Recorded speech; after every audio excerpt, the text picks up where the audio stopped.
네, 안녕하세요. 절절TV 제이드입니다. 안녕하세요. 나리입니다. 오늘은 너무 유명하신 신한은행 오건영 부부장님을 모셨습니다. 안녕하세요. 오건영입니다. 네. 요즘 엄청 바쁘시죠? 아닙니다. 불러주셔서 감사합니다.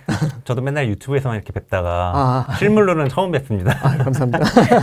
와주셔서 너무 감사하고 저희가 바로 질문을 드릴게요. 네네. 주식시장이 10월 이후 반등세인데 그 연준이 급격하던 금리 인상 속도를 조금 늦춘다는 기대 때문인 것 같아요. 네. 혹시 이런 기대감은 어떻게 보시나요? 일단은 금리 인상 속도 늦추는 거는 팩트가 되는 것 같아요. 특히 이제 이번에 한국은행 같은 경우도 금리를 0.5% 올릴 듯 하다가 0.25까지 올렸는데요. 이게 이제 여러 가지 이슈들이 있는 것 같아요. 연준이 지금 바라보는 거는 지난달부터 분위기가 좀 바뀌었는데 G20 회담이 11월 달에 있었고 지난달에는 만나기 전에 바로 밑에 있는 G20의 재무장관이랑 중앙은행 총재들이 모이는 회담이 있었습니다. 그 모임에서부터 화두가 됐던 게 뭐냐면 두 가지 단어를 좀 주목하셔야 되는데 조금 어려운 단어입니다. 스필오버라는 단어가 있고 스필백이라는 단어가 있어요. 그걸 말씀을 드리면 스필오버라는 단어는 뭐냐면 미국이 금리를 올리는 걸로 인해서 다른 나라가 피해를 보는 걸 스필오버라고 해요. 네네.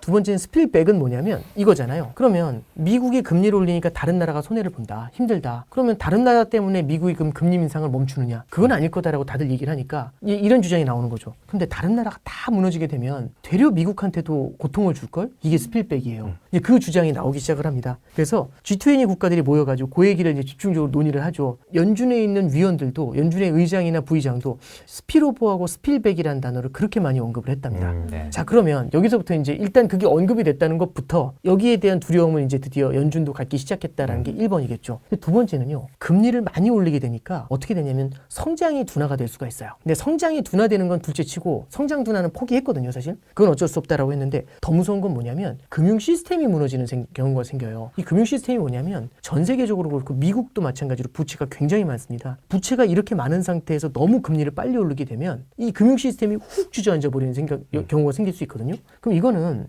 살을 빼기 위해서 밥을 안 먹고 있는데 갑자기 심장이 멈추는 그런 느낌인 거죠. 그럼 영양제 먹어야죠. 그러니까 뭐냐면 물가를 잡으려고 해도 도저히 이 금융 시스템이 무너질 것 같다고 하면 물가 잡는 걸 포기하고 뛰어나가지고 돈을 풀어줘야 됩니다. 그래서 얼마 전에 영국이 비슷한 일을 했어요. 영국이 금리 인상을 하고 자금을 빨아들이는 긴축을 하고 있는데 그러다 보니까 갑자기 영국 국채 시장이 무너지기 시작을 해요. 국채가 무너진다는 얘기는 국가 부채가 무너지는 겁니다. 국가 결국엔 금융 시스템 자체가. 그러니까 어떻게 하냐면 돈을 빨아들이면서 긴축을 하면서 오히려 돈을 풀어주는 참 역설적인 상황이 펼쳐지죠. 그래서 연준 위원 중에 한 명이 이런 얘기를 합니다.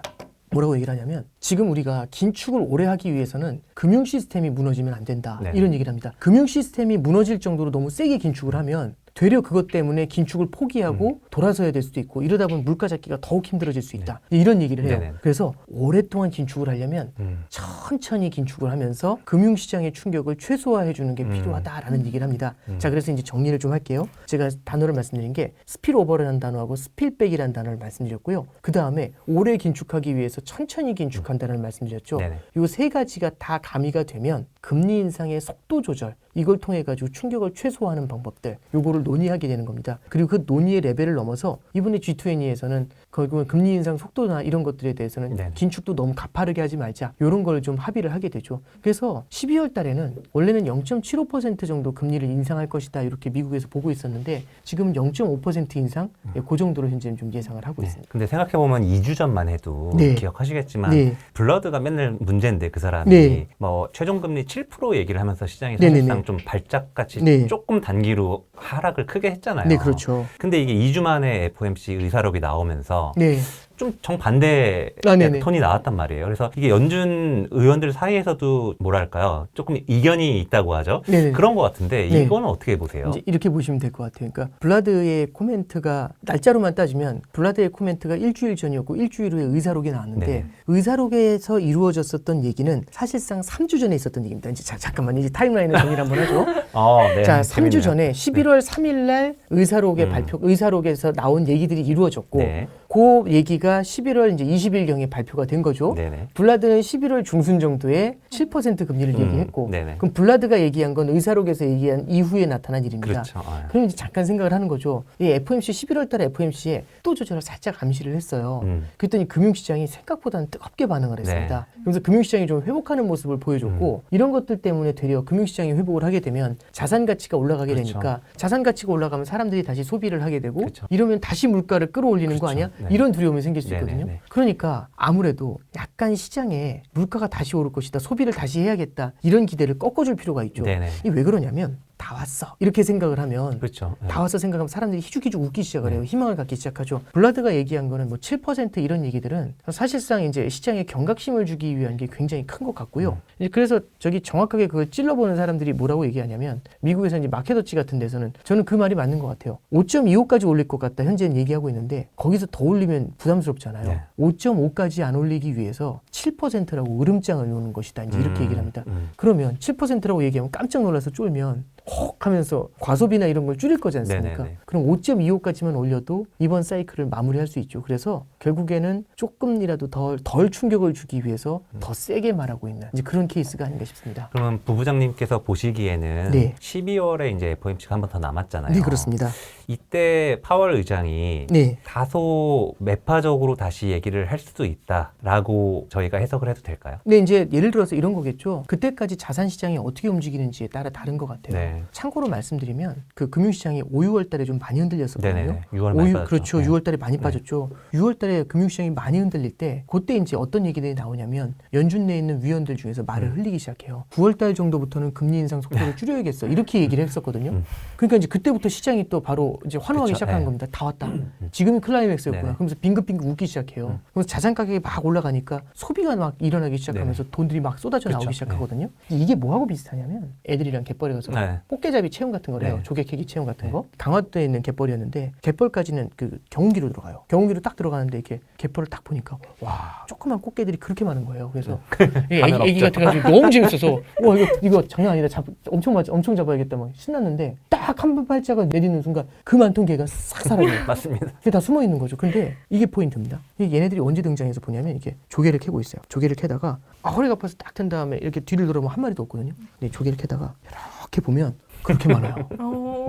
일어나는 순간 들어가는 거죠. 네네네. 그리고 또 언제 등장하냐면 집에 가려고 할 때 통 챙기잖아요. 그럼 얘네들이 기가 막히게 하고 그때부터 나와 있어요. 네, 맞습니다. 이게 왜냐면 끝날 것 같으니까. 음. 끝날 것 같으니까 나오는 거거든요. 네. 그러면 지금도 저는 금융시장도 똑같다고 봐요. 네. 돈이 워낙 많이 풀어놓은 돈이 사라진 게 아니에요. 네. 숨어 있는 거예요. 다칠까봐. 연준이라는 어떤 사람이 다 잡아갈까봐 그게 무서워서 숨어 있는 거거든요. 그럼 끝날 것 같으면 언제든지 쏟아져 나옵니다. 그래서 6, 7월 달에 그 얘기가 나오자마자 나스닥 지수가 저점 대비해서 한 번에 25%를 끌어올려요. 이거 엄청난 상승장이거든요. 네네. 그랬더니 엄청나죠. 네. 연준 내에서도 뭐라고 하냐면 참 역설적인 게 0.75%씩 금리를 진짜 이렇게 끌어올리기 쉽지 않은 건데 이렇게 두 번이나 금리를 끌어올렸는데 주가가 너무 뜨겁게 오르고 유동성이 오히려 와단속으로 쏟아져 나온다 이런 얘기를 해요. 그러면 이거는 정책이 제대로 약발이 안 먹는 거잖아요. 그래서 이제 8월 달부터 다시 그 네네. 긴축의 고삐를 확 당기기 시작을 하죠. 그러니까 이게 그런 것 같아요. 그러니까 사람들이 생각을 할 때 이런 거죠. 우리 집에 이제 멍멍이가 한 마리 있습니다. 그 멍멍이가 그러면 1시간 후에 어디 있을까 이런 질문을 하는 거죠.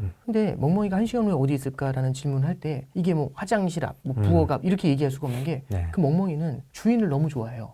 그래서 1시간 후에 주인이 있는 곳 옆에 있을 거예요. 네. 그러니까 이게 살아있는 생물입니다. 네. 정해져 있는 미래가 맞습니다. 있는 게 아니라 네. 연준이 어떻게 움직이는지에 따라서 12월 달의 모습이 달라질 수가 있어요. 지금 여기서 시장이 파티를 하잖아요. 그럼 12월 달에 또 던집니다. 이번 주 흐름을 보면은 약간 파티를 하려고 준비하는 느낌은 좀 있어가지고. 그렇죠. 예. 네. 그러니까 저는 좀 마일드하게 좀 이게 해줘야 더 빨리 끝날 수 있는 거 아닌가라는 네네네. 생각이 들고 연준도 그걸 생각하는 것 같아요. 연준을 믿고 따라와 주면 빨리 인플레이션을 잡고 빨리 게임을 끝낼 수 네네네. 있는데 그게 아니라 너무 중간중간마다 너무 파티를 너무 빠르게 하면 그렇죠. 이게 오히려 힘들어질 수가 있죠. 지금 그런 것 중에 하나가 이제 벌써 내년 말 얘기를 하면서 네. 2023년에는 이제 금리를 인하를 할 거다라는 기대감 때문에 사실 좀 크게 봤을 때 그런 그림들을 가지고 네. 시장은 위로 베팅을 좀 하는 것 같아요. 네네. 근데 부부장님께서 최근에 다른 채널에 나오신 걸 아, 제가 네. 여러 개를 모니터를 좀 해봤는데 이런 거에 대해서 좀 경계하는 목소리를 좀 강하게 아, 네. 하셨던 것 같아요. 이게 이제 뭐냐면 네. 금리 인하 할 수 있다고 봐요. 근데 금리 인하를 할 수도 있는데 문제는 물가가 잡혀야 되거든요. 네네네. 그럼 물가가 잡히는 게 이게 제일 중요한 그렇죠, 거잖아요. 그렇죠. 네. 근데 이게 지금 어떠냐면은 시장에서는 그 선반영이라는 게 있어요. 그렇죠. 그러니까 뭐냐면 예를 들어서 강남에 있는 길을 가다가 굉장히 허름한 아파트가 보여. 저기 누가 살아? 저런 게 뭐 한 1억도 안 하겠네. 보면 20억이야. 그렇죠. 왜 그러냐면 재건축이니까. 선반영이죠. 그렇죠.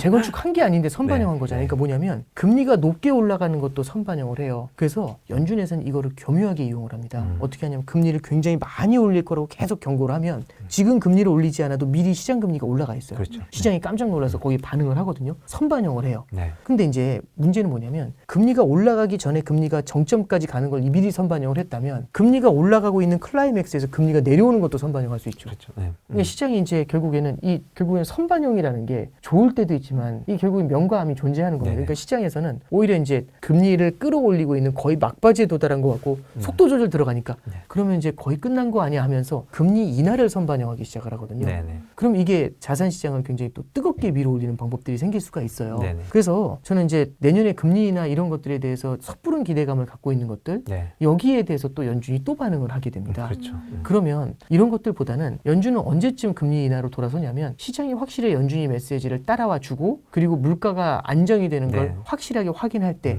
그때까지는 조금 좀 우리가 신중하게 바라보는 게 좀 필요하지 않겠나 그렇게 좀 보고 있습니다. 그 확실하게 인플레이션이 잡혔다라고 하는 그게 이제 부부장님께서 보시기에는 뭐 어떤 수치로 표현이 될 수 있을까요? 뭐 근데 CPI일 이제, 수도 예. 있고 뭐 연준이 네네. 목표로 하는 게 2% 물가 목표인데 그 2% 레벨 밑으로 내려와야지 물가가 잡혔다는지 이렇게 정의를 할 수 네네. 있는데요. 연준에서는 사실 소비자 물가 지수라는 게 이런 거예요. 작년 대비해서 올해거든요. 그리고 이게 지난달 거를 이번 달에 발표하는 겁니다. 그러니까 소비자 물가 지수를 확인을 하고 대응을 한다는 얘기는 이미 지나간 걸 보고서 그렇죠. 지금을 대응하는 네. 거거든요. 네. 사실 대응을 하려면 미래의 걸 보고 대응을 네, 해야죠. 그러니까 이제 무슨 얘기를 하냐면 2% 밑으로 내려오지 않더라도 2% 밑으로 내려오려는 추세가 확실하게 서잖아요. 그리고 합리적인 기대가 예를 들어서 7%였던 물가가 꾸준히 내려와요. 그러면서 다들 이제 물가는 거의 다 정점을 찍었다라는 네네. 인식에 많은 공감을 네네. 갖고 있어요.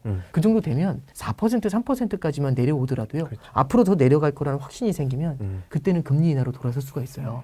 근데 아직까지는 그걸 기대하기에는 조금 더 시간이 너무 걸린다. 높잖아요. 사실 그렇죠. 지금 예. 7.7% 나왔다고 네. 시장이 환호를 한 건데 이게 4%까지 가려면 너무 많이 남은 것 같아요. 네, 그렇죠. 물론 뭐 내년 되면은 뭐 렌트라든가 네네. 이런 것들은 많이 안정이 되겠지만 네. 그 시점을 어느 정도 시기로 보고 계세요? 그러니까 뭐 당연히 저도 빠르면 빠를수록 좋을 것 그렇죠. 같은데요. 네, 네. 방금 전에 이제 말씀드렸던 것처럼 렌트 같은 경우는 내년 하반기 정도면은 네. 꺾이기 시작을 할 것 같아요. 근데 렌트보다도 저는 이제 좀 두려워하는 것 중에 하나가 미국 사람들이 지금 저축이 굉장히 많거든요. 네네네. 이게 이제 혹자는 이런 질문들을 하세요. 이제 저축률이 뭐 많이 낮아졌는데 무슨 소리냐라고 할 수 있는데 저축률이라는 게 있고 누적해놓은 저축이라는 게 있어요. 저축률은 뭐냐면 예를 들어 제가 한 달에 100만 원을 벌어요. 그 중에서 저축을 얼마를 하냐. 네네. 이게 저축률이에요. 그쵸. 그게 저기 코로나 당시에는 얼마까지 올라갔냐면 30%까지 올라갔었어요. 33.7%까지. 그러면 100만 원을 벌면 33만 7천 원을 저축을 했다는 얘기죠. 네네네. 이게 저축률이에요. 근데 저축률보다 중요한 게 뭐냐면 누적 저축이에요. 누적 저축은 뭐냐면 달에 얼마를 더 저축할 수 있냐 이게 아니라 내가 얼마를 쌓아놨냐는 거거든요. 네. 근데 미국 사람들이 보조금도 엄청나게 받으면서 그쵸. 역대급으로 이 저축을 쌓아놨어요. 그래서 1.5조 달러 정도 쌓은 거 아니냐 이 얘기를 하고 있습니다.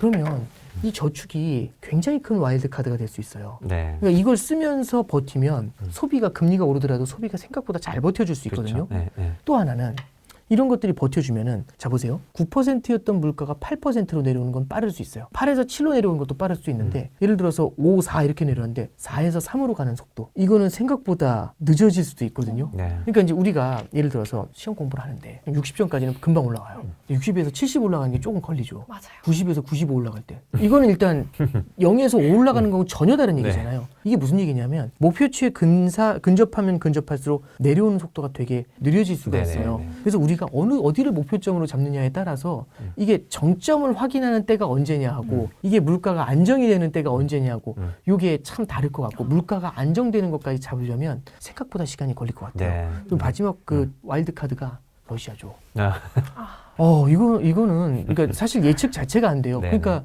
사실은 올해 물가가 생각했던 것보다 더 많이 뛴 이유 중에 하나가 그렇죠. 러시아가 전쟁 때문이죠. 기여를 한 게 네. 되게 큰 것 같아요. 네, 그거는 뭐 예측할 수도 없었던 거지만 이 러시아가 만약에 예를 들어서 또 송유관 잠근다거나 가스밸브 잠근다거나 아니면 어디 가서 또 뭐 전쟁 뭐 길게 이어지게 만들면서 유가를 끌어올린다거나 이렇게 엑스맨질을 하면 네. 이게 또 인플레이션이 내려오는 걸 좀 늦춰놓을 수가 그렇죠. 있거든요. 네. 그래서 변수가 상당히 많이 존재합니다. 그래서 이런 변수들을 감안했었을 때는 섣부르게 언제쯤 내려와 있다 이렇게 예측하는 거는 조금은 좀 성급한 것 네, 같아요. 어려운 네네. 문제다. 네.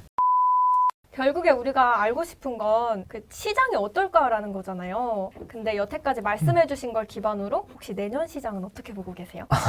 이게 이제 뭐 사실 뭐 주가나 금리나 환율이나 내년에 얼마가 갑니다. 뭐 이렇게 얘기하는 건 제 생각에 넌센스일 것 같아요. 네네. 그걸 예측한다는 것 자체가 굉장히 좀 어려운 거고요. 네. 근데 저는 대신 이제 내년에 어떤 것들에 좀 우리가 집중을 해야 되나 이제 그걸 한번 좀 말씀을 좀 드려보고 싶어요. 저는 제일 좀 두려워하는 최악의 시나리오부터 하나씩 말씀드리면 최악의 시나리오는 일단은 사실은 지금의 인플레이션이 하나의 고질병처럼 자리하는 겁니다. 인플레이션이 고질병이 돼버리면 이런 문제가 생겨요. 하나의 마치 당뇨병처럼 한번 걸리면 완치가 안 돼요. 네. 완치가 안 된다는 건 치료를 하면은 증세가 나아지긴 하는데 또 재발하고 또 재발하고 이런 거거든요. 우리도 코로나 때 보면은 1차 때 말고 2차 때 재발하니까 굉장히 다들 좌절에 빠졌었던 그런 기억들이 있잖아요. 저는 그런 생각을 해요. 지금의 인플레이션은 40년 만의 인플레이션이에요. 네. 40년 동안 본 적이 없었다는 얘기인데 이번에 제압하면 우리의 마음속엔 40년간 인플레이션은 빠이빠이 이렇게 생각할 수도 있거든요. 근데 그게 아니라 내년에 등장할 수도 있고 또 사라졌다 또 등장할 수도 있고 그렇거든요. 그럼 앞에서 얘기했었던 내용들 언제 물가가 좀 안정이 될까요? 안정됐으면 다음날 또 올라올 수 있어요. 이렇게 재발을 했을 때 이게 제일 무서운 거거든요. 네. 그래서 인플레이션 기대가 고질병이 되는 케이스들 이걸 바라보면은 굉장히 좀 두렵다라고 보고요. 연준도 이걸 알다 보니까 이걸 완전히 발본색원하고 가려고 할 것 같아요. 네네. 이걸 완전히 없애고 가려면 가장 좋은 방법은 인플레이션하고 싸울 때 제대로 싸워줘야 됩니다. 인플레이션이라는 괴물을 싸울 때 지금 연준은 어떤 칼을 쓰고 있냐면 두 개의 칼을 쓰는데 하나는 고금리라는 칼, 하나는 강달러라는 칼을 쓰고 네네. 있습니다. 금리가 높으면 금리로 누를 수 있고 달러가 강세면 수입 물가를 낮추게 되거든요. 달러가 강하니까 이 두 개의 큰 칼을 들고서 마구 휘두르는 겁니다. 근데 문제는 주변 국가들이 다치는 거죠. 주변에 있는 사람들이. 그렇죠? 그러면 주변에 있는 사람들이 너무 힘들어서 못해요. 이러지 마세요. 이러면 이 칼 휘두르는 걸 멈추면 그러면 이제 이쪽이야 나아질 수 있지만 문제는 괴물이 다시 눈을 뜨게 되죠. 네네. 그럼 또 싸워야 되거든요. 그러면 가장 좋은 방법은 뭘까? 칼을 쓰면서 다른 쪽에 바리케이트를 세워주는 게 제일 좋은 방법이겠죠. 대표적인 예가 신흥국들에 대해서 채무 면제를 해주는 방법들 네. 내지는 금리 인상의 속도를 조절을 해가지고 조금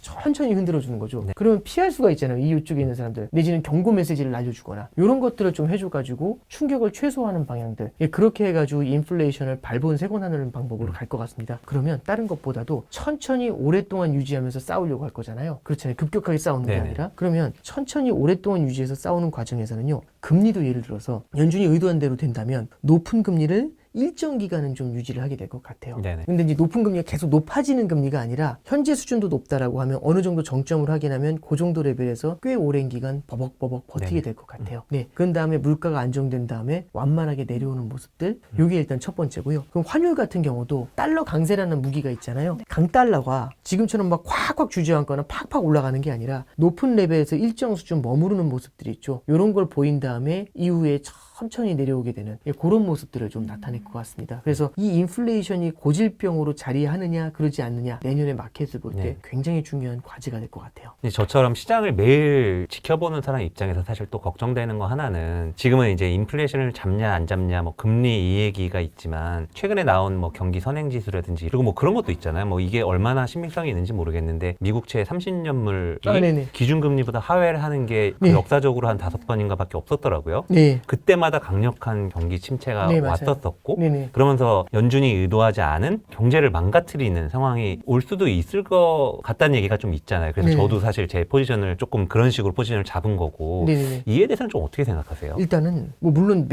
나중에 그 뒤에는 어떻게 될지는 모르겠지만 네네. 당장은 실물 경제에서도 방패막이는 있어요. 네. 방패막이가 미국의 고용 시장이 굉장히 튼튼하다는 게 네네. 1번이고요. 네네. 두 번째는 미국 사람들의 저축이 많다는 게 2번입니다. 음. 이게 없다면 진짜 심각한 경기 침체를 겪을 수 있어요. 네. 이렇게 금리가 올라갈 네. 때. 근데 이게 있기 때문에 그래도 버틸 수 있는 룸이 있는 거 아니에요. 그래서 약간 경기 침체에 대해서도 바라보는 시각이 좀 역설적인 표현이라고 봐요. 저는 사실 말이 안 되는 표현이라고 생각을 하는데 마일드한 경기 침체다라는 표현을 쓰거든요. 네. 그러니까 마일드하다라는 말하고 경기 침체라는 말이 사실은 좀 안 어울려요. 저도 제가 생각해도 그런데 근데 대신에 이런 표현을 쓰면 대충 느낌은 와요. 네네. 덜 아픈 경기 침체. 그렇죠. 아프긴 네. 아픈데 이제 그렇게 이제 직관적으로 이해가 되다 보니까 이 표현을 사람들이 많이 쓰는 것 같아요. 즐겨서. 저는 그래서 그 지금 현재 나타나고 있는 그런 시그널들이 결국엔 침체를 가리키는 건 맞는데 침체의 깊이를 최소화하기는 해줄 것 같아요. 이 완충 장치가 있으니까 고용이 드디어 실업률이 높아질 때까지 네. 저축 모아놓은 게 많이 줄어들 때까지 버티기는 할 수 있을 것 같습니다. 그러다가 네. 이제 적절한 시점에서 그렇죠. 네. 그래서 그때까지 만약에 잘 버텨주면 그러면 이 침체기를 갖다 거치면서 인플레이션도 완화가 되고 그렇게 되면은 저축이나 이런 걸로 잘 버텼잖아요. 그럼 그 다음부터는 아무래도 다시 이제 경제가 업사이클이 나타나면서 네네. 좋아지는 그림들 우리가 기대할 수 있지 않나 네, 그렇게 생각합니다. 하지만 아직은 그 그림까지 보려면 조금은 시간이 필요한 것 같아요. 네. 네. 많은 질문에 대답을 해주셨는데 제가 이 질문지 중에서 딱 하나 공감되는 질문이 있었어요. 그게 절절TV 구독자분들이 어떻게 투자를 해야 되는지 조금 팁을 주실 수 있으실까요? 아, 예. 저는 제가 보통 팁 드리면 다 싫어하세요. 왜냐면 재미가 없어서. 왜냐하면 저는 팁 드리면 그냥 핵심이 분산 투자하세요 이거거든요. 분산 투자라는 거는 뭐 미래를 몰라서 그래요. 옛날에 보면은 노벨 경제학상 받은 사람 중에 포트폴리오 이론으로 받은 사람이 정말 많아요. 네. 그럼 그 사람들이 저보다 주식을 못할까? 아닐 것 같아요. 저보다 훨씬 공부도 많이 했고 저보다 훨씬 감도 좋을 거예요. 투자의 감이. 근데 그 사람들이 왜 포트폴리오를 할까? 포트폴리오는 모르니까 하는 거거든요. 그 사람들은 해보니까 모르겠는 거죠. 시장에서 형성되는 가격이라는 건 둘만의 관계 속에서 만들어지는 게 아니라 시장 전체에서 만들거든요. 시장 전체에서 만든 가격을 80억 명이 인정을 해줘야 돼요. 가격을 만드는 과정도 어렵지만 80억 명이 인정해 주는 것도 어려운 거죠. 또 하나는 지금은 매크로의 난이도가 정말 높습니다. 저도 매크로를 오래 본 사람이지만 매크로가 40년 만에 인플레이션이 왔다는 얘기는 여태까지는 계속 냉탕이었는데 갑자기 온탕이 하나 들어온 거예요. 근데 앞서 말씀드린 것처럼 만약에 이게 냉탕, 온탕, 냉탕, 온탕 이게 계속 바뀌잖아요. 와, 그러면 이거 거죠. 쫓아가기가 너무 힘들 거예요. 제 생각에는 개인들 같은 경우는 정말 이런 체험을 많이 할 수 있어요. 내가 사니까 떨어지고 내가 파니까 오르고 이 체험을 계속할 수 있어요. 왜냐하면 냉탕, 온탕을 따라가다 보면 그렇게 되거든요. 그래서 저는 분산 투자로 여러 자산들을 깔아놓는 게 중요할 것 같아요. 그리고 분산 투자를 할 때 그러면 대표적인 샘플 하나가 뭐냐면 예금도 분산 투자할 수 있어요. 네네. 또 그러면 예금도 재미없는데 예금을 분산 투자하라. 이러면 더 재미없지만 한번 들어보세요. 자, 금리가 올라갑니다. 금리가 올라가면 예금을 단기로 해야 돼요. 그래야 올라가는 금리를 계속 만기가 돌아올 때마다 네네. 올라가는 금리를 높아지는 금리를 받아갈 수가 있죠. 금리가 내려갈 것 같으면 장기로 해야죠. 지금의 높은 금리를 오래 묶어야 되잖아요. 네. 그럼 응용 문제가 나오죠. 오르다 내리면. 그러면 뭐야 이게 이런 느낌이잖아요. 그러면 이럴 때는 어떻게 하냐면 예금을 초단기하고 초장기로 붙일 수 있죠. 그죠? 금리가 아직은 좀 더 올라갈 것 같으면 초단기의 비중이 초장기보다 높으면 되죠. 근데 내려오잖아요. 그럴 때는 어떻게 돼요? 단기의 비중을 줄이면서 장기의 비중을 늘려가면 되는 거죠. 그러니까 예금도 양쪽 끝으로 붙여가지고 이건 이제 바벨이라고 해요. 바벨이 뭐냐면 이제 엮기 같은 거 있잖아요. 헬스장 가보면. 그럼 가운데는 비어있고 양쪽 끝이 높잖아요. 그러면 한 달짜리, 5년짜리 이렇게 양쪽으로 끌고 가죠. 요즘 보면은 예금을 바벨로 하시는 분들도 많아요. 고액자산가들. 예, 그렇죠. 고액자산가들 같은 경우는. 그러면 그건 고액자산가지 나는 자금 얼마 없는데 근데 저는 이렇게 생각을 해요. 초심자 분들이 제일 많이 범하시는 실수 중에 하나는 이거 같아요. 나중에 돈 많이 모으면 할게. 돈 많이 모으면 그때부터 공부해야 되잖아요. 근데 실전 경험은 그때 다시 쌓아야 되냐 그게 아니라 저는 작은 금액부터 실전처럼 여러 번 해보시면 맞습니다. 돈이 모였을 때 경험도 쌓여 있어요. 맞습니다. 그래서 저는 지금부터 이제 작은 금액을 참 이게 의미가 있을까? 근데 저는 그게 중요한 게 아니라 작은 금액이라도 분산 투자 전략 같은 걸 이렇게 계속 소화를 해보시면 나중에 큰 금액이 됐을 때 훨씬 더 효율적으로 리스크 관리도 하실 수 있고 운용도 하실 수 있고 그럴 것 같아요. 네, 그 정도 말씀드릴게요. 공감되는 얘기를 해주셔가지고 감사합니다. 네. 네, 오건영 부부장님께서 정말 바쁘신데도 불구하고 이렇게 와주셔서 정말 감사드리고요. 저희 절절TV 구독과 좋아요 부탁드립니다. 감사합니다. 감사합니다.